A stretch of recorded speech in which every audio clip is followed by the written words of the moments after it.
saya mau sharing sebuah topik yang tidak banyak orang sukai. Bukan diberkati dengan bertambahnya uang kita, bukan diberkati dengan bertambahnya mobil kita, bukan diberkati dengan bertambahnya rumah kita. Kalau istri tidak boleh nambah-nambah ya Bapak Ibu ya. Tapi ini berkat kekuatan untuk mencukupkan diri dalam segala keadaan. Coba kita baca sama ayatnya dulu.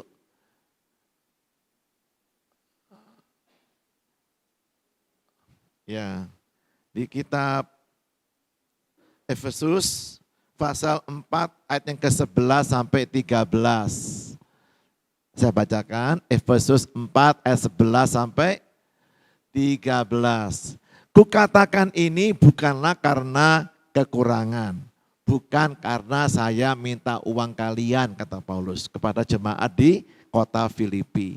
Saya bukan mau minta uang kalian, karena sebab aku Paulus telah belajar to learn to be content, telah belajar untuk merasa puas, merasa cukup, belajar untuk mencukupkan diri dalam segala keadaan. Bukan pas-pasan, tapi benar-benar kita belajar untuk mencukupkan diri. Jadi kita yang menentukan ya cukup atau tidak. Bukan jumlah makanannya, bukan jumlah berkatnya, bukan jumlah mobilnya.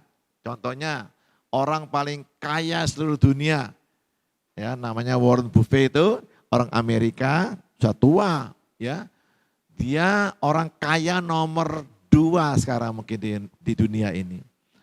Mobilnya tahun berapa? Tahun 1961, mobil kuno sekali. Ini orang paling kaya loh, ya paling kaya. Berarti dia tuh merasa cukup. Saya punya satu kakak, Taji gitu ya, di Bali itu, saya panggil dia Ci meskipun dia usia umurnya 70 lebih, karena dia memang belum menikah juga dan dia lebih suka dipanggil Ci gitu ya.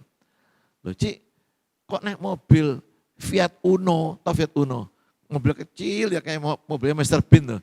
Mobil Fiat Uno tuh mobil kecil sekali, mobil maaf ya agak murah begitu, mobil kecil. Kenapa kok enggak beli BMW atau Mercy? Walah Johan, ini kalau mau beli BMW 10 buah pun bisa, orang kaya sekali. Ya dia punya tanah di mana-mana. Tapi enggak pakai apa-apa, enggak ada berlian, enggak ada. Biasa gitu orangnya. Ya. Kenapa sih? Aku saya cukup, wis perang ngincipi Mercy, BMW pernah, wis enak mobil kecil aja. Gampang parkirnya, gampang nyetirnya gitu. Jadi kita perlu belajar untuk berkata pada diri kita sendiri, cukup. Amin. Cukup. Ya. Ingat doanya Tuhan Yesus, gimana? Bapa kami yang di surga, dikuduskanlah namamu dalam kerajaanmu, jadilah kehendakmu di surga, seperti di surga, berilah kami pada hari ini makanan kami yang secukupnya. Ada yang mengartikan secukupnya berarti ya pas-pasan, sakwelase, seadanya saja begitu? Tidak.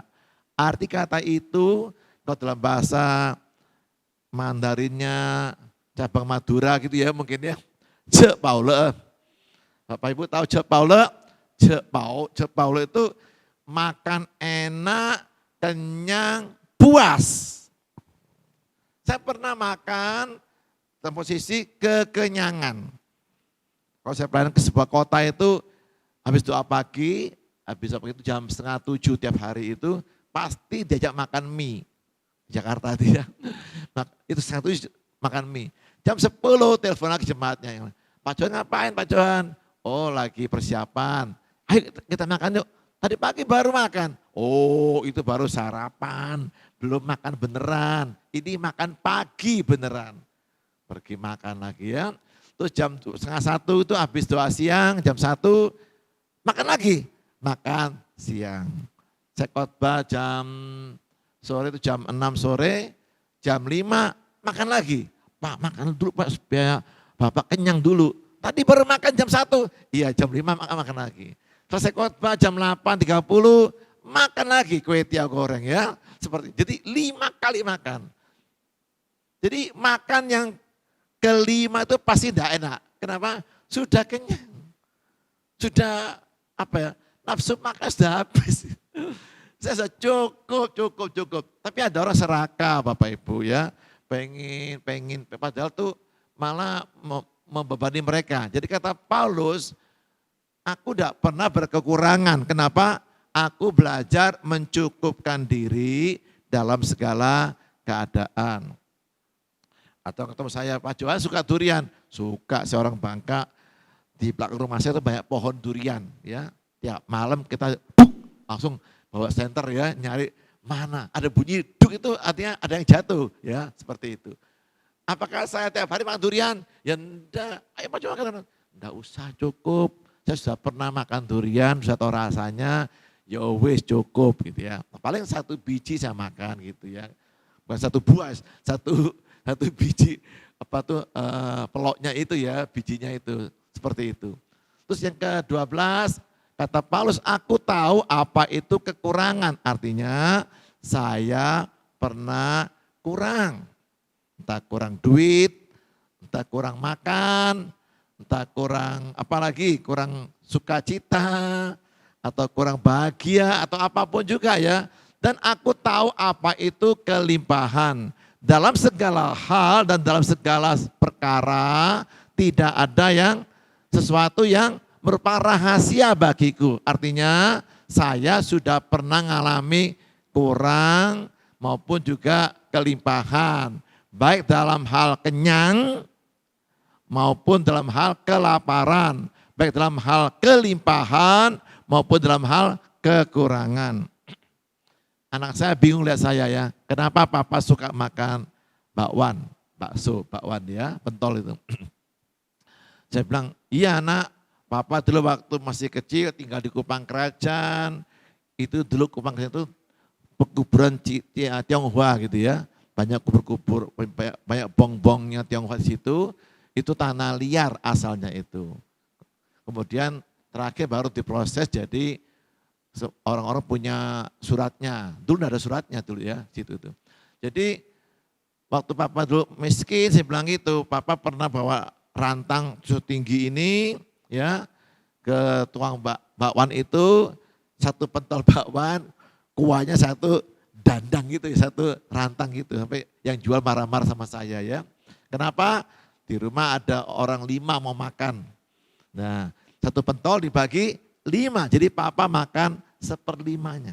Nah sekarang papa punya uang untuk beli bakwan, papa makan bakwan sekuat-kuatnya. Sampai kata anak saya, papa tidak pernah kenyang, tidak pernah kenyang. Saya kalau makan bakwan tidak pernah merasa kenyang ya, saya suka bakwan sekali seperti itu. Jadi saya tahu artinya kekurangan, saya tahu artinya kelimpahan.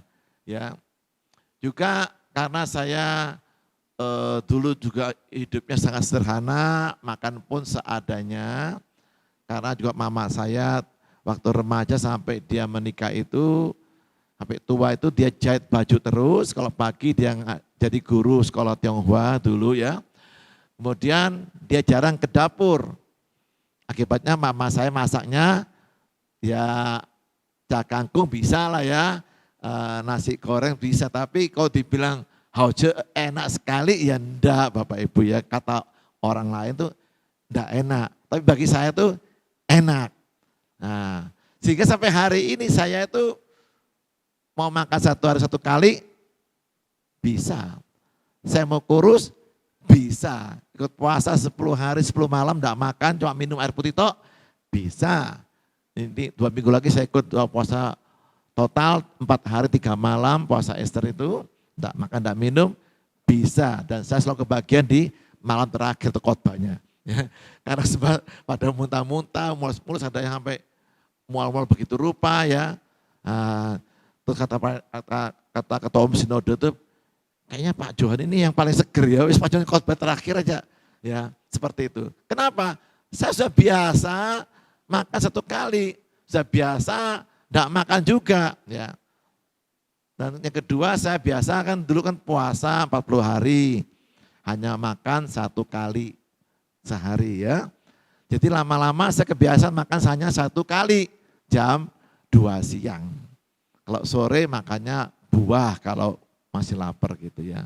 Tapi saya jarang makan nasi pagi maupun malam hari, jarang sekali. Jadi saya tahu apa itu kekurangan. Saya pernah susah hidupnya. Saya pernah tahu artinya menangis doa puasa hanya untuk beli gitar di gereja kita. Ya, saya tahu artinya jalan kaki berapa kilometer waktu saya masih umur 8 tahun, rumah saya di Kupang Kerajaan, Banyurip. Sekolah saya di Pertemuan 1 ya, Bromo sana. Jalan kaki umur 8 tahun saya, 8, 9, 10, 11 sampai saya kelas 5 SD itu ya. Pulang pergi tiap hari begitu, sendirian. Ya, saya tahu artinya kehujanan, masuk angin, saya tahu semuanya. Saya pernah dan ada hal yang rahasia. Bukan saya ini minta sama kamu berkatnya, bukan kata Paulus. Aku ini mengajarin kamu, aku telah belajar,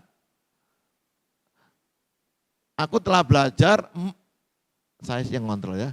Aku telah belajar mencukupkan diri. Nah, dalam segala keadaan itu tidak gampang Bapak Ibu. Sehingga saya sekarang kalau doa tuh hampir tidak pernah doa buat saya sendiri. Saya apapun yang saya terima, saya percaya itu yang terbaik buat saya gitu ya. Ayat terakhir 13 ini, ya ini ayat yang sering kita hafalkan bukan? Cuma kita jarang baca ayat sebelumnya. Ayo, betul enggak? Jarang kita baca ayat yang 11-nya, jarang. 12, jarang. Langsung 13, segala perkara dapat kutanggung di dalam Dia. Ya, Godfident. Confident in God. Percaya sepenuhnya dalam Tuhan yang memberi kekuatan kepadaku. Nah, ayat ini dipakai oleh banyak orang dalam doa-doanya, klaim janji Tuhan, juga klaim dengan doanya minta mobil nambah lagi, minta kendaraan yang nambah bannya dari ban 2 jadi bannya 3 atau 4 ya. 4 mungkin ya. Bukan demikian Bapak Ibu. Arti si ayat ini adalah segala perkara tadi itu, kenyang, lapar, kurang, kelimpahan itu, aku punya kekuatan yang diberi oleh Tuhan. Nah, apa namanya ini kekuatan ini? Apakah kita doa Tuhan, tambah mobil Tuhan? Mungkin bisa. Tuhan jawab ya, nambah 2, 3, 4, 5, 6, 7 mobilnya bisa. Ya. Tapi di sini ayatnya bicara mengenai apa? Kekuatan untuk mencukupkan diri. Ya, saya ini suka makan durian, suka makan kepiting ya. Itu tidak pernah kenyang-kenyang makan seperti itu. Karena saya hidup di desa nelayan di Bangka dulu ya, di Pulau Bangka, Sumatera Selatan itu. Saya sana biasa makan seafood ya, biasa seafood, durian itu sudah biasa sekali. Kami orang pulau ya seperti itu. Tetapi saya belajar, wih kok mahal kepitingnya. Kolesterol bisa naik. Waduh, durian ini tinggi gulanya. Papa saya karena gula tinggi, papa saya meninggal akhirnya. Waduh, tensinya tinggi. Waduh, jadi saya belajar sampai hari ini tetap langsing ya. Tampak samping, tampak depan. Saya niru kakak saya, cece saya, Cik Siani ya. Usianya sudah 70 lebih tapi sehat loh. Awet muda ya luar biasa, saya tidak mau kalah ya. Jadi Bapak Ibu sekalian, Tuhan yang memberi kita kekuatan untuk berkata cukup. Amin. Antara sekolahnya. Bagaimana teorinya untuk kita bisa ngomong cukup? Tidak ada sekolahnya. Hanya Tuhan yang memberi kita kekuatan tersebut. Oke, saya beri gambar ya. Ini gambar apa? Ini tidak tahu nama burungnya apa. Apakah Bapak Ibu pernah mendengar atau baca berita Ada seekor burung jatuh lalu mati karena rantingnya patah. Ada yang pernah dengar? Oh, atau ada burung rantingnya patah, yang dia pijak itu, dia jatuh kakinya patah, keselio. Nah, ada. Pernah dengar kisah ada burung yang jatuh mati karena ketiup angin? Kenapa Bapak Ibu? Karena keyakinan kekuatan burung itu bukan bergantung seberapa kuatnya ranting yang dia pijak. Betul? Bukan seberapa kecilnya angin yang meniup dia, betul? Bukan. Tetapi kekuatan, keyakinan, kemampuannya burung untuk tidak bisa jatuh itu ada pada kekuatan sayapnya. Jadi siapapun dan apapun kita punya keadaan situasi tidak bisa menjatuhkan kita, Bapak Ibu. Amin. Tidak bisa mengambil sukacita kita. Tidak bisa mengambil syukur kita. Seperti burung ini, dia tidak peduli. Rantingnya kecil kek, besar kek, dia pasti tidak akan jatuh. Karena dia bisa terbang. Sama seperti Anda bilang, apakah bebek itu bisa nggak tenggelam dalam air? Kalau mati bisa, kalau hidup tidak bisa. Kenapa? Memang dia tuh punya kaki itu ada selaputnya. Selaput. Dia lebih cepat lari di air. Dia lebih cepat berenang di air. Dia tidak mungkin tenggelam.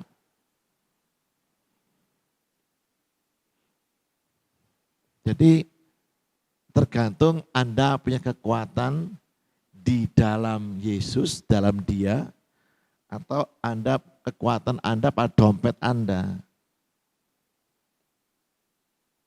Ada anaknya konglomerat, cucunya, dia berpikir papanya kaya raya, dia tidak bakal jatuh miskin, tidak mau kerja, tidak mau ngapa, tidak mau belajar, hidupnya diong-diongan terus.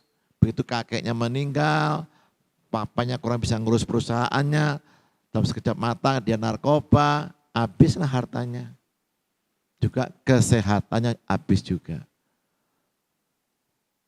Yang kita andalkan bukan seberapa kuatnya ranting kita, seberapa kuatnya usaha papa mama kita, seberapa kuatnya uang kita, seberapa tebalnya dompet kita, bukan Bapak Ibu. Tapi di dalam Yesus yang memberi kekuatan kepadaku. Beritahu sebelahmu, jangan tak menyerah. Beritahu suamimu, jangan menyerah. Andalkan Tuhan. Dalam segala keadaan.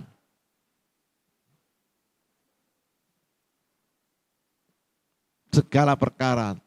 Aku telah belajar mencukupkan diri dalam segala keadaan. Itu Paulus. Saya pernah naik mobil, pernah ya, naik mobil. Naik sepeda motor pun enggak apa-apa, rapopo. Sepeda pancal pun rapopo. Jalan kaki pun sudah pernah saya. Ya, jadi enggak ada masalah buat saya. Ya. Enggak bisa ya.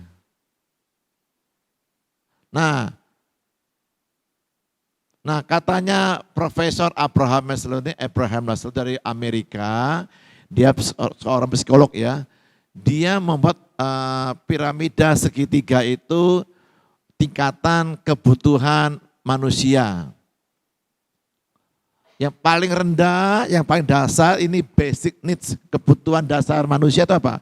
Fisiologi itu apa? Fisiologi itu makan, minum, pakaian, tempat tinggal, sandang, pangan, lan, papan, nggih. Nah, sandang, pangan, lan, papan. Itu dasar manusia, basic needs. Nah, setelah itu manusia butuh apa lagi? Butuh rasa aman. Akhirnya melu asuransi kesehatan, asuransi jiwa, sepeda motor atau mobilnya asuransikan, ben kalau tabrakan ada yang ganti itu biayanya, apalagi asuransi kebakaran rumahnya, itu masuk kebutuhan yang kedua, safety needs, kebutuhan rasa aman. Setelah itu orang butuh kebutuhan sosialnya, ya, diterima oleh orang-orang, dikasihi, ya, dicintai dan mencintai orang lain pula. Setelah itu yang paling tinggi namanya esteem. Esteem needs itu harga dirinya, egonya, dangak terus, tidak pernah dingkluk, ya, sombong. Dulu sepeda ontel lah, sekarang wah mobilnya mewah sekali, ya toh, pakai sopir, langsung berdangak terus, tidak pernah dingkluk. Ini orang kaya mendadak mungkin ya, seperti itu. Esteem, orang pengen egonya, tahu ego ya, harga dirinya itu naik, pengen dihargai tinggi. Nah akhirnya mencapai yang tertinggi, namanya aktualisasi diri. Anda ingin dikenang sebagai apa? Bapak pembangunan gereja GPI Anugerah Sulung mungkin gitu ya. Atau Bapak Jalan Tol Indonesia ya. Bapak apa lagi ya? Bapak Car Free Day Surabaya. Itulah penghargaan yang dikenang oleh orang banyak untuk jangka panjang. Ya. Ini umum. Tetapi apa kata Daud? Mazmur 23 pertama, Tuhan adalah gembalaku, takkan kekurangan aku. Bahasa Inggrisnya, the Lord is my shepherd, I shall not want. Tuhan itu gembalaku.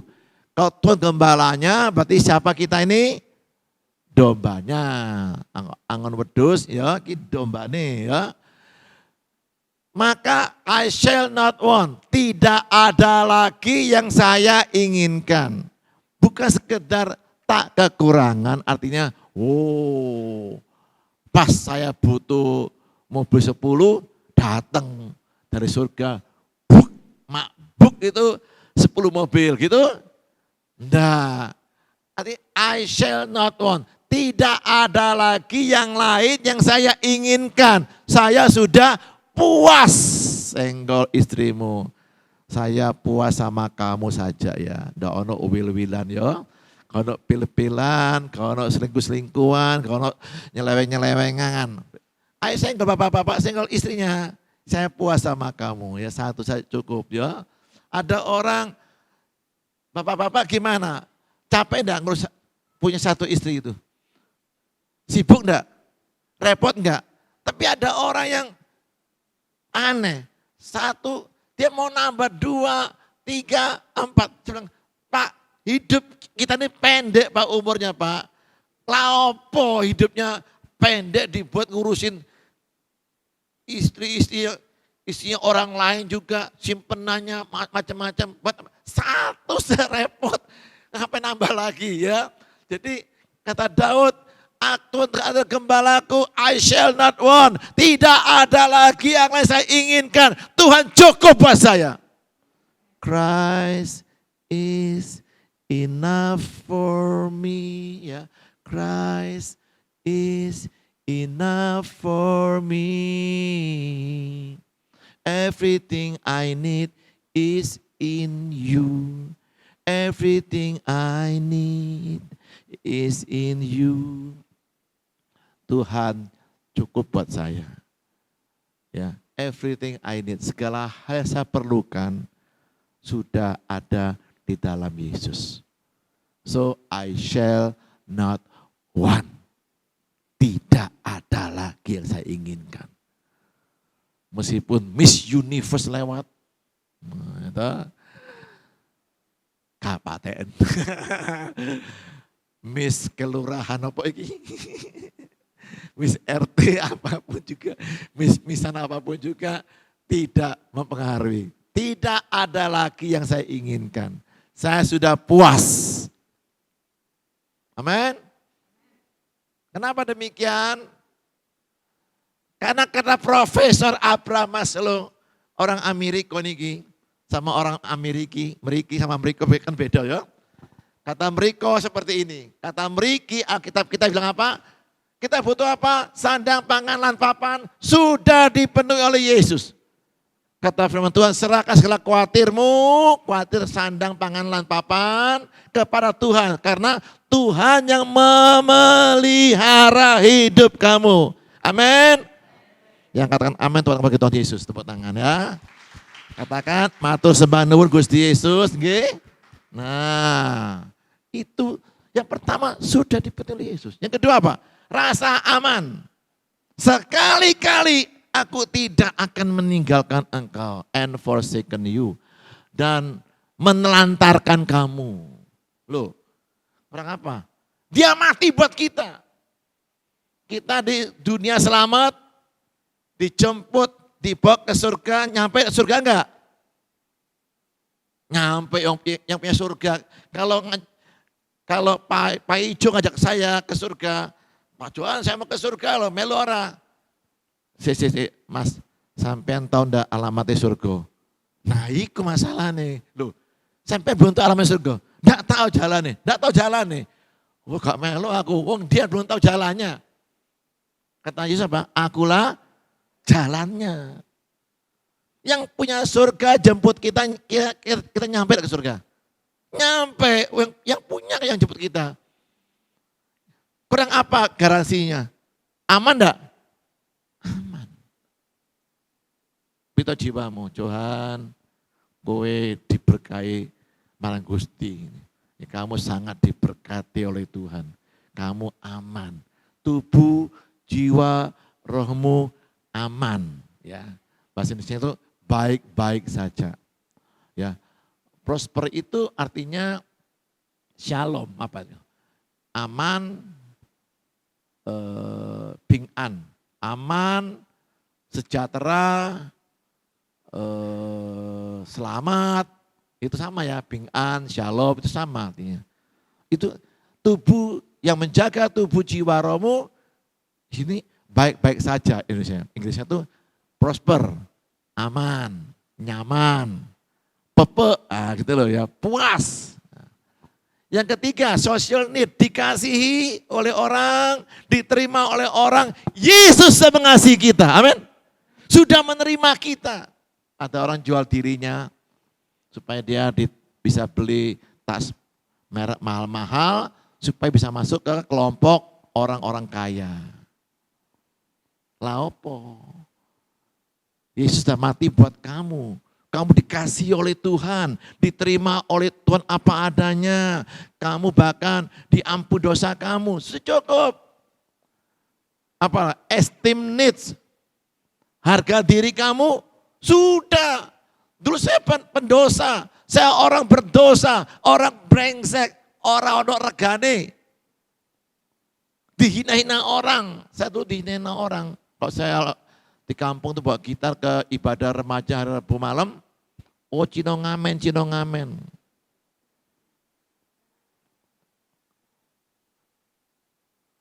Apakah saya perlu marah? Enggak perlu. Ya, satu waktu saya pelayanan ke Surabaya, saya tinggal di luar kota. Saya dari Bandara Juanda itu ke rumah mama saya di Nginden, saya naik taksi, sopirnya bilang, Pak, sampean Johan G. Loh, kok tahu nama saya? Saya pikir seorang terkenal mungkin ya. Wih, ini selebriti saya ini. Kok sampai sopir taksi pun kenal sama saya? Loh, piye Mas kok sampean kenal sama saya? Iyo, aku tonggomu. Dan pundi, dan itu. Oh, si ngomongin aku cino ngamen itu ya. Terus dia bilang sama saya gitu. Wah, sampean enak ya Johannes wis dadi wong.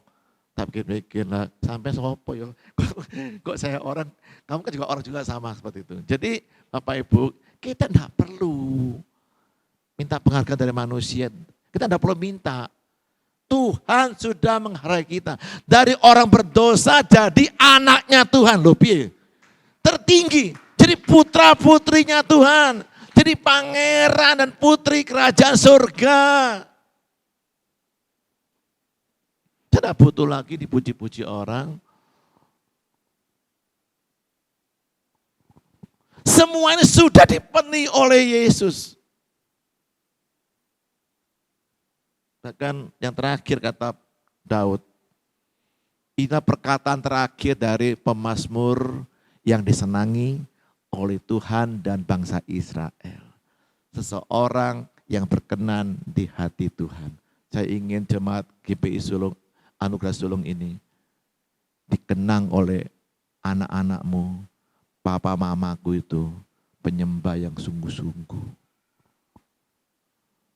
Cinta Tuhan. Amin. Bapak Ibu suka dikenang oleh anak cucu kita? Mbak, kakek nenek saya itu. Sing kritis gereja ini loh. Oh ya? Iya. Dia berkorban, dia ngepel gereja, noto kursi, main musik, mimpin puji sampai dia tua. Anda ingin dikenang sebagai apa? Ini teori manusia ya, namanya hedonic. Loh.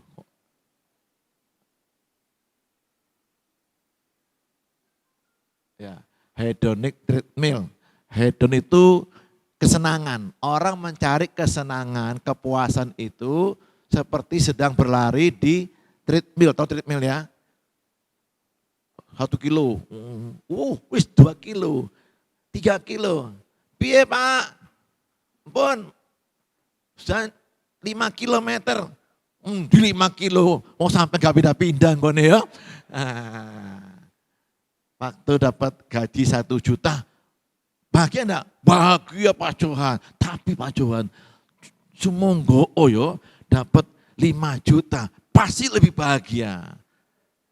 Terus dapat 5 juta, bahagia, bahagia. Tapi tak pikir-pikir ya Pak Johan, sumonggo ya, kalau saya dapat 10 juta, pasti lebih bahagia. Nah, ketiban sampur dapat 10 juta, bahagia, bahagia. Tapi lek dapat 20 juta, enggak nyampe-nyampe.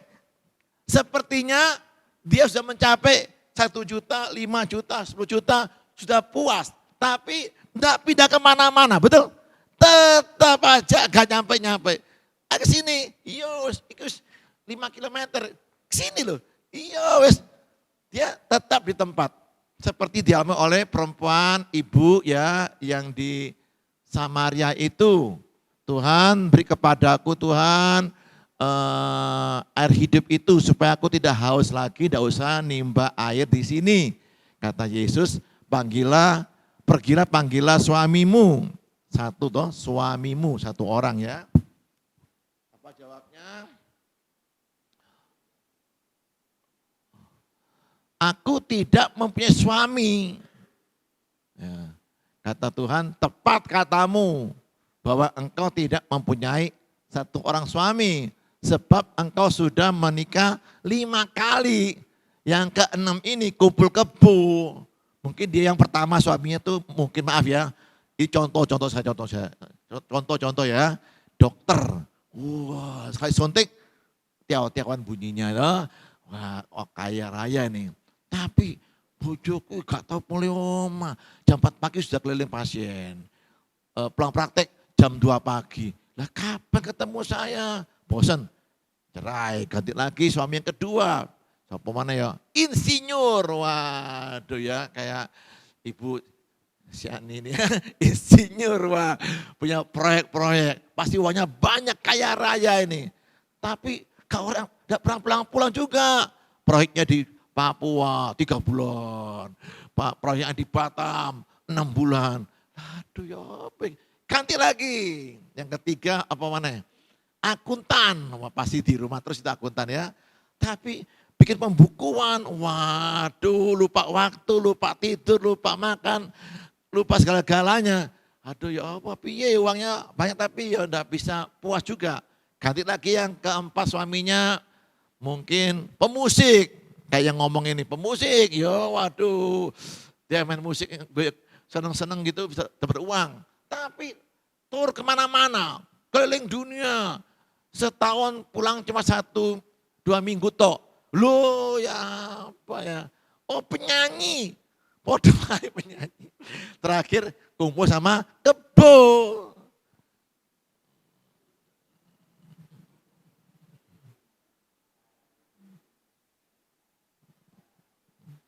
Jadi kita perlu namanya kekuatan untuk mencukupkan diri. Kalau cukup waktunya 3 poin. Kalau orang cukup 1 poin saja. Kekuatan mencukupkan diri dalam segala keadaan itu merupakan tanda kedewasaan. Ya. Apa artinya kedewasaan itu, maturity itu? Dewasa itu adalah diukur bukan seberapa besarnya atau tuanya usia seseorang. Ya, melainkan seberapa besar dia dapat menerima tanggung jawab, dapat menghandle setiap masalah persoalan hidup ini, ya. Itu dewasa. Jadi kalau orang belum bisa menghandle tanggung jawab, enggak bisa desa tanggung jawab, ada kepala orang-orang buntute, itu namanya belum dewasa, gitu. Karena apa? Ketidakdewasaan itu bisa bertahan lama loh, sampai umur 70 lebih pun masih belum dewasa, bisa enggak? Bisa. Ya manusia cenderung makin tua itu makin kembali kayak anak kecil lagi, seperti itu ya. Nah, apa kata Paulus mengenai dewasa itu? 1 Korintus 13 ayat 11. Saya ambil contoh orang Israel di padang gurun. Kata Paulus, ketika aku kanak-kanak, aku berkata-kata. Omongannya, cara menyampaikannya, cara komplainnya itu seperti kanak-kanak. Protes terus. Dikasih mana, bosen. Padahal mana tuh makanan yang luar biasa loh nutrisinya. Apa buktinya? 40 tahun tidak ada yang sakit loh, bayangkan. 40 tahun kasutnya tidak ada yang rusak. Dipelihara Tuhan. Di padang gurun yang suhunya ekstrim. Siang panas pol, malam dingin menggigil. Ayo. Itu mereka bertahan karena makan mana. Seperti makanannya orang astronot. Ya. Setahun di luar angkasa. Piye makannya? Makan mana? Ya, makan sesuatu yang nutrisinya tinggi sekali. Tetap sehat meskipun tidak olahraga. Meskipun tidak nginjek tanah. Tetap sehat dia. Setahun atau setengah tahun di luar angkasa itu. Karena makan nutrisi yang seperti itu. Nah mereka bosan. Protes. Kurang air, protes. Marah sama Musa. Musa kamu nih gini nih. Kalau Musa orang Surabaya ngomong gini. Mbok kira cuma kontot sing haus. Aku yang malah haus. Betul enggak? Musa orang haus enggak Musa? Haus juga. Musa lapar enggak? Lapar juga. Musa, Yosua, Kaleb sama dengan orang Israel. Laparnya sama, hausnya sama. Cuma bedone Musa, Kaleb, Yosua tidak bersungut-sungut. Tapi yang ngomel-ngomel itu belum dewasa. Ada mana tapi tidak mau. Bosenan. Coba tanya anak kita atau cucu kita ya mungkin ya. Nah, kamu ini anak umur 5-6 tahun gitu ya atau 8 tahun. Kalau besar menjadi apa anak saya ya. Ari, anak saya yang cowok yang nomor 2 itu. Kamu kalau besar menjadi apa? Jadi jadi astronot. Loh, astronot. Kamu mau ke bulan? Iya, Pak. Dia suka baca-baca ilmu pengetahuan. Itu bulan Maret, April. Ri, kamu besar mau jadi astronot ya? Enggak Pak. Jadi kalau aku nanti besar mau jadi kayak Kobe Bryant, pemain basket NBA Amerika. Kata kamu bulan lalu astronot. Oh enggak, ganti lagi. Itu bulan apa? Maret, April. Sekarang bulan Mei. Ariel, kamu besar mau jadi apa? Mau jadi paleontologi. Apa tuh Rel? Ri, menyelidiki tulang belulang dinosaurus. Waduh, tiap bulan gonta-ganti cita-citanya. Kenapa? Anak-anak. Omongannya tidak pernah tetap pelin-pelan, berubah-berubah. Penuh dengan persunggutan. Kedua, ketika aku kanak-kanak, kata Paulus, aku merasa seperti kanak-kanak. Emosinya kanak-kanak, marah mereka, ambil batu, demo sama Musa. Ayo Musa, mau dilempar batu. Ya. Itu cara-cara tanda ketidakdewasaan, tidak pernah merasa puas, tidak pernah bisa bilang cukup. Saya itu susah loh, kelemahan saya itu Pak Johan, makannya Pak Johan. Nah, Bapak sudah tahu tinggi gulanya, Bapak sudah over obesitas begitu. Kenapa kok tetap makan makan es campur yang manis-manis, es sirup gitu ya, Coca-Cola. Lah itu kelemahan saya Pak Johan. Bapak mau makan obat yang harganya 1 juta apa tetap makan es sirup yang 10.000 rupiah, tapi Bapak mesti menyembuhkan sakit Bapak 50 juta, mesti dihitung. Dia emosi, tidak memberi solusi. Nah, orang dewasa itu berpikir cari solusi. Ada jemaat di gereja protes terus, ya. Ono ae dasine miring, kurang bowis lah. Selera orang itu 10 orang anak kembar sekalipun, beda enggak seleranya? Beda seleranya. Saya bawa teman saya itu dari Jakarta makan rawon di Treta sana ya. Menurut saya itu paling enak rawon empal itu. Apa? Gak enak, kemanisan. Loh, itu pas enak itu, pas sekali. Gak enak Juan. Loh, karena beda. Apa dia orang miskin? Enggak juga. Dia orang kaya juga. Tapi beda rasanya. Saya pernah makan di Solo itu gudeg ya. Ada 2 macam, gudeg Solo sama gudeg Jogja. Bedanya apa? Nah, coba.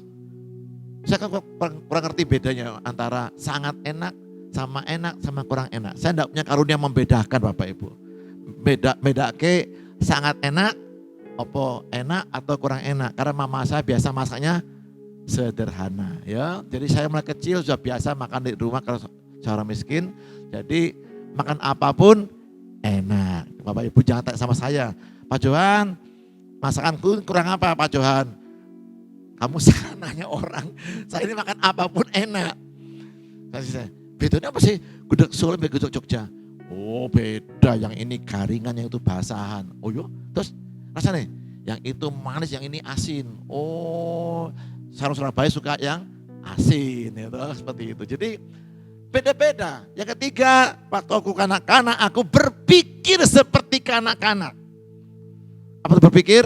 Mengambil keputusan seperti anak kecil. Pokoknya serba dia punya marga tuh ngambek. Ngambekan, ngamuan,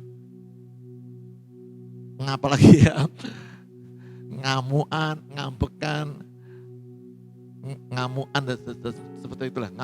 Jadi gampang sekali mutung. Wes balik kucing, kemana? Mesir, gitu. Kamu lupa kamu jadi budak di Mesir, nggak punya apa-apa kamu. Kerja gak digaji, cuma boleh tinggal di Mesir saja. Kamu lupa, tapi yo balik kucing aja enggak apa-apa, gak apa-apa. Sekuatnya, gak apa-apa. Mati semua di padang gurun. Karena tidak dewasa. Mengapa mereka tidak masuk Kanaan? Oh enggak ada ya. Karena mereka belum cukup umur. Belum dewasa. Hanya orang yang dewasa yang bisa masuk Kanaan. Jadi Bapak Ibu, apa itu tugas gereja? Itu tugasnya kata Paulus. Nah, potong atasnya ya.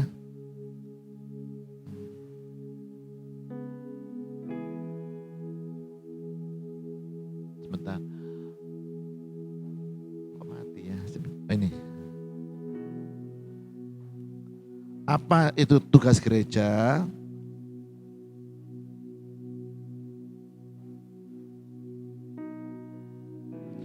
Dialah yang kami beritakan apabila tiap-tiap orang kami nasihati dan tiap-tiap orang kami ajarin dalam segala hikmat. Nah, gereja punya tugas memberitakan kepada tiap-tiap orang, menasihati tiap-tiap jemaat dan memimpin dengan hikmat Tuhan tiap-tiap jemaat. Untuk apa? Untuk memimpin tiap-tiap jemaat kepada supaya diberkati. Nah, gitu pasti ramai jemaatnya ya. Waduh, ke situ loh. Kamu kalau pengen soge gereja situ ya. Kamu diajari cara soge. Nah, tahun depan punya rumah baru, punya mobil baru, punya toko baru. Istri tidak boleh baru.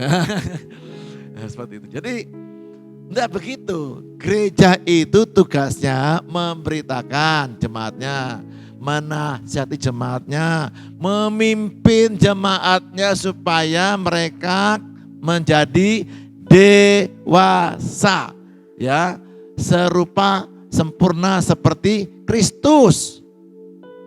Kalau kita dewasa Bapak Ibu, kita akan bisa berkata puas.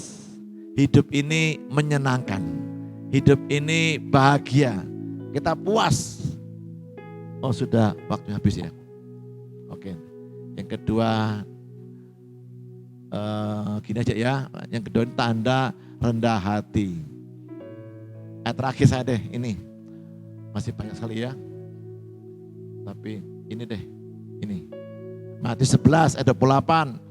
Mari kepadaku semua yang letih lesu dan berbeban berat, aku akan memberi kelegaan kepadamu. Dulu saya pakai ayat ini untuk khotbah kepada orang-orang yang belum percaya sama Yesus. Ayat ini bicara mengenai semua kita Bapak Ibu. Baik orang Kristen maupun non-Kristen. Kepadaku hai kamu semua yang letih lesu dan berbeban berat, aku beri kelegaan. Oh, yang letih lesu, beban berat, utangnya banyak, utangnya berat, sakit berat, beban berat, utang berat, ke depan. Saya punya urapan khusus untuk menghilangkan hutang Anda. Ada begitu ya, pakai minyak urapan. Oh, pakai gitu ya. Wah, begitu? Tidak. Piye carane, kata Tuhan, caranya ini. Ayat yang ke-29. Mana? Caranya pikul kuk yang kupasang. Podo-podo beban. Cuma beda bebannya. Kuk itu apa? Kayu palang loh. Untuk memikul beban di atasnya. Itu kayu itu namanya kuk loh. Kayu. Jarang ada orang pakai kalung gambarnya kuk ya. Jarang ya. Jarang. Yang sering itu salibnya lucu-lucu gitu ya. Atau gambar hati-hati gitu. Ini jarang kuk ini. Pikul aku yang kupasang. Bedanya apa sama beban berat kita? Dan belajarlah padaku. Apa kurikulumnya, apa mata kuliahnya? Mata kuliahnya namanya kelemah lembutan dan rendah hati. Baru jiwamu dapat ketenangan. Sebab kuk yang kupasang itu enak dan bebanku pun ringan. Jadi bukan dengan urapan menghilangkan hutang Anda. Lu ada promosi gitu, datanglah beramai-ramai, KKR, khusus urapan menghapus hutang Anda. Ramai datang semuanya ya. Nah itu simsalabim, itu dukun. Kalau kita ini tidak begitu Bapak Ibu. Kata Tuhan, kalau kamu ingin hidupmu tenang, ayem tentram, gemari palo jinawi, maka kudune kamu pikul kuk yang kupasang. Kuknya itu apa? Bebannya itu apa? Disiplin rohani. Cara pakai uang, cara pakai waktumu, bacaanmu apa yang kamu renungkan, apa yang kamu lakukan. Itu disiplin rohani. Contohnya baca Alkitab tiap hari. berdoa tiap hari. Mengatur keuangan dengan sangat baik sekali. Mana yang untuk persepuluhan, mana yang untuk persembahan syukur, mana yang untuk rotimu, mana untuk benih modal kerja kamu tabur, yang persembahan kamu bawa ke gereja Tuhan. Jadi ada diatur seperti itu. Jadi kalau yang ini bebannya apa Pak Johan? Ini beban berat, letih lesu karena egonya kamu kata Tuhan. Ya, keakuan, hawa nafsu kamu. Satu istri sudah pusing, kamu nambah 2 lagi. Salahmu dewe. Betul gak? Tetangga beli TV berwarna. TV ku nih warnanya gak jelas mana ya. Antara debu sama abu-abu sama hitam, lebih tebal abu-abunya. Saking tuanya gitu ya. TV diangsur belinya. Sofa tonggolnya berwarna kinclong-kinclong. Sofaku sudah berwarna lebus. Beli sofa lagi ngangsur juga. Sofa ngangsur, TV ngangsur, kulkas ngangsur. Makan pun juga pakai kartu kredit juga. Lah opo? Hanya demi untuk ego kita, untuk gengsi kita berbeban berat. Nah, yang ini yang Tuhan masukkan seperti itu. Beban karena keakuan kita, kesombongan kita, keegoisan kita. Kita pengen kita dihargai orang, ya. Nyicil berapa puluh juta demi punya kalung yang kinclong-kinclong. Nah, ada teman saya tuh telepon saya. Ci, gak butuh aksesoris Natal lah. Loh, ini bulan apa? Bulan Juli kok aksesoris Natal. Loh, gak ngerti ta? Cing bling-bling loh, kinclong-kinclong loh. Iya, ini belum Natal, Desember, ini bulan Juli. Loh, katanya mau lamaran, mau tunangan anaknya. Kan perlu yang kinclong-kinclong. Maksudnya apa sih? Itu loh berlian. Oh walah berlian. Ada orang demi punya berlian, utang sana, utang sini, udah macam-macam.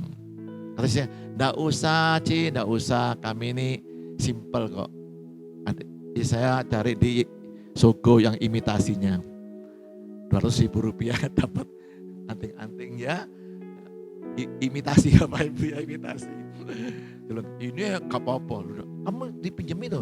Enggak mau saya. Dia biasa hidupnya pengen tidur nyenyak. Obat tidur yang paling nyenyak namanya tidak punya hutang. Sing guyu pernah ngalami sing guyu itu pasti. Nanti Bapak Ibu tanya dia, kenapa kamu ketawa? Kamu ngalami ya seperti itu. Ya, waktu kita tidak punya hutang Bapak Ibu, tidurnya nyenyak sekali. Ya, mukanya seger. Awet muda nggih. Seger, ya, seger awet muda. Mesam-mesem guyu terus. Itu obat tidur yang paling nyenyak, namanya tidak punya hutang. Yang kedua, ini belajar rendah hati. Ora usah gengsi.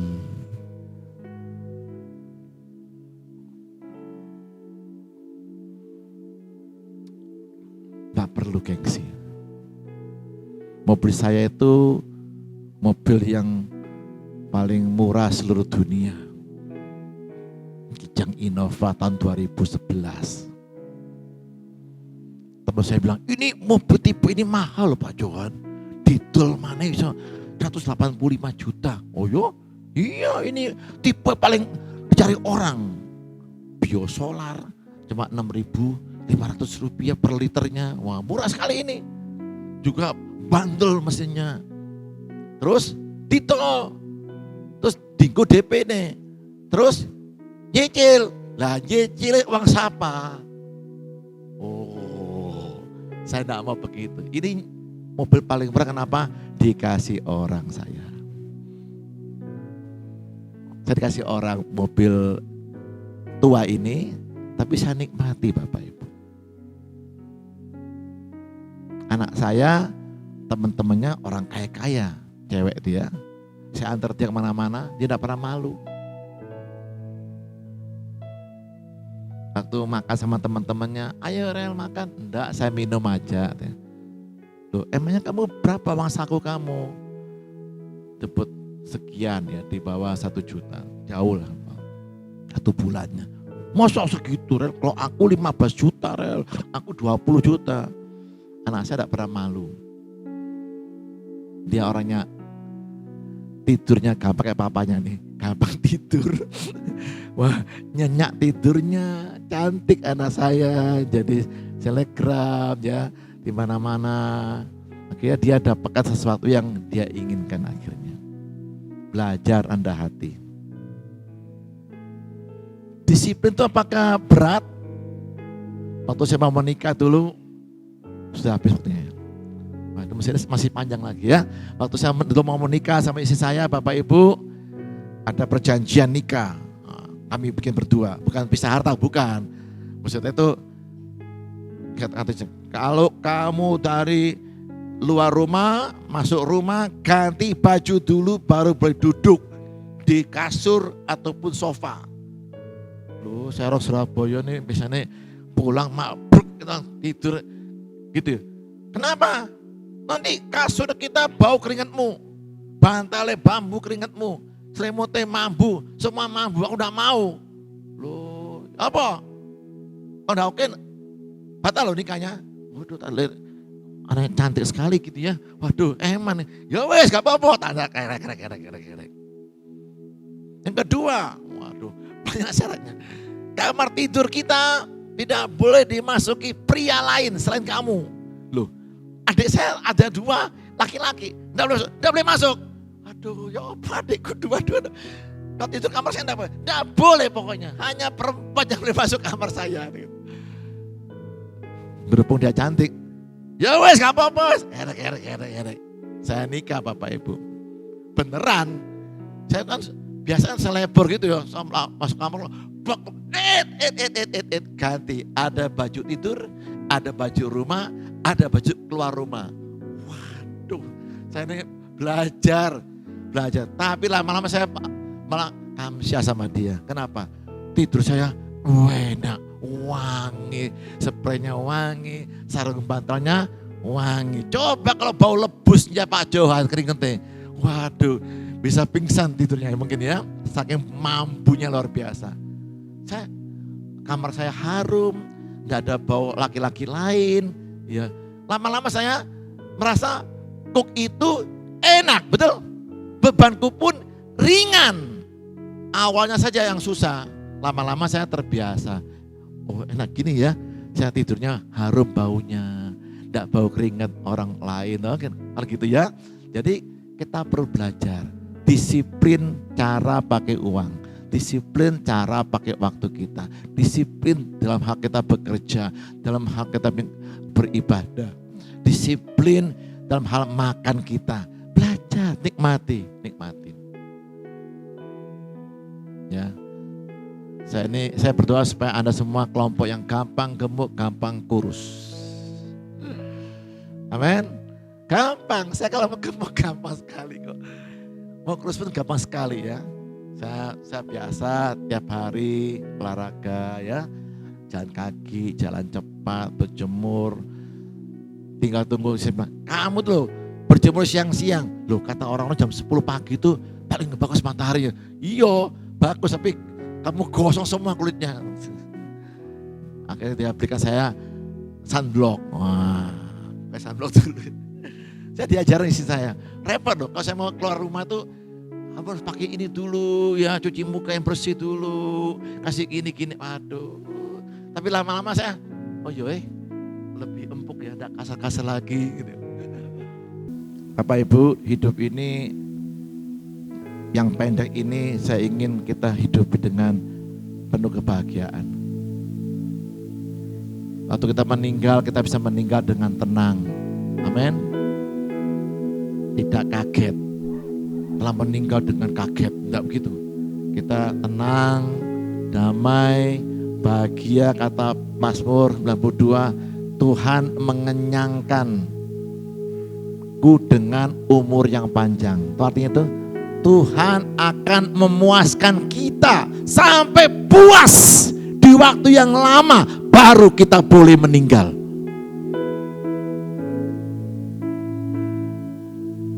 Kalau engkau punya beban berat pagi hari ini, mungkin itu beban karena kita yang salah milih keputusan. Mungkin karena gengsi kita, karena kita iri sama orang lain, karena kita pengen menghidupi hidupnya orang lain. Kita pengen menjadi orang lain, orang usah. Setiap kita sudah ada sumurnya masing-masing. Tidak usah menimba di sumurnya orang lain. Kata Yesus, kalau kau menerima aku, dari dalam hatimu sudah memancar air kehidupan. Hai perempuan Samaria, orang usah nimba lagi. Guru, kamu tidak punya timba dan sumur amat dalam, dari mana kamu ngambil airnya? Tidak usah. Tidak usah niru-niru, tidak usah menjadi orang lain, tidak usah menghidupi hidupnya orang lain, tidak usah gaya-gayanya orang lain. Setiap kita itu sudah punya air kehidupannya masing-masing yang membuat kita puas. Saya puas kok Bapak Ibu. Dan mobil saya ini yang kuno ini sudah berumur berapa belas tahun umurnya ini. Saya puas dengan rumah saya. Saya puas dengan apa yang saya pakai ini. Saya tidak perlu menjadi orang lain. Saya tidak harus pakai sabuk yang Hermes mungkin. Tidak perlu pakai ROG, Rolex mungkin. Orang yang punya Rolex, bersyukur. Saya malah bersyukur. Kalau teman saya kaya raya, saya bersyukur. Dan saya tidak perlu doa Tuhan beri saya Rolex Tuhan, Tuhan beri saya mobil Mercy. Saya tidak perlu. Setiap kita sudah punya air kehidupan masing-masing. Bersyukur untuk istrimu, bersyukur untuk suamimu, untuk anak-anakmu.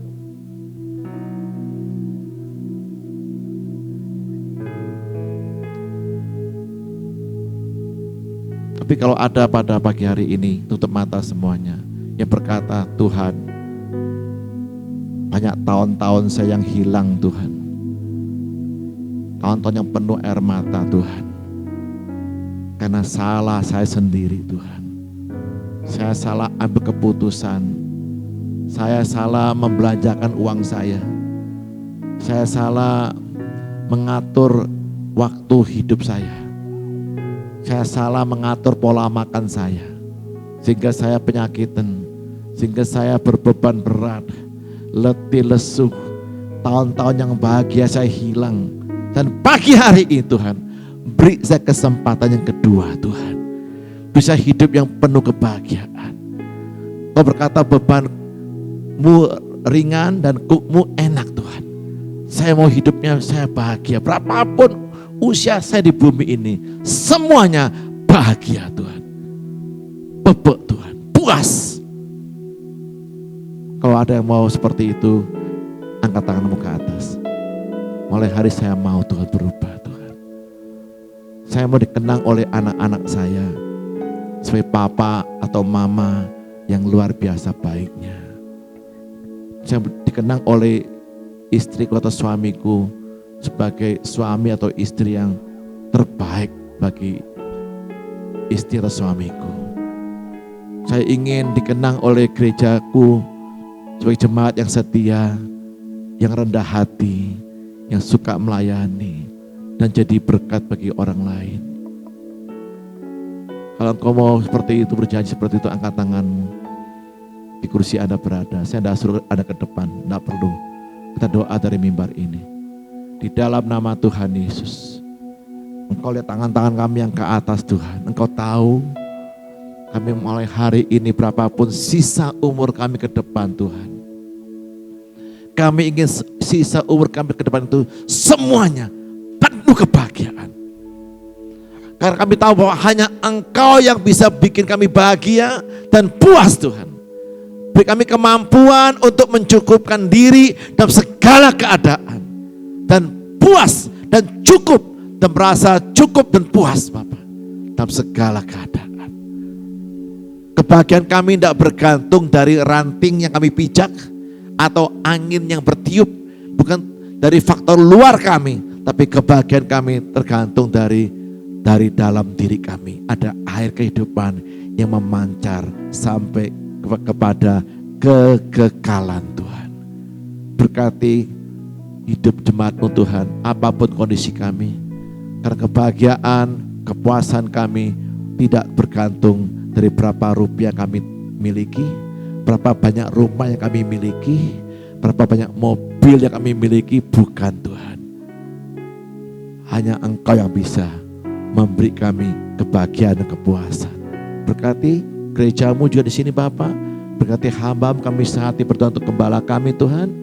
Ibu Pendeta Siani Bapak, di dalam nama Tuhan Yesus, kekuatan Tuhan, kebahagiaan, sukacita, umur yang panjang, kenyangkan hamba-Mu ini Tuhan, puaskan hamba-Mu ini dalam hidupnya, sehingga dia boleh menikmati buah-buah kekal, yaitu jiwa-jiwa yang Tuhan selamatkan melalui kehidupan penggembalaannya Ibu Pendeta Siani, dalam nama Tuhan Yesus Kristus. Haleluya. Amin, amin. Puji nama Tuhan.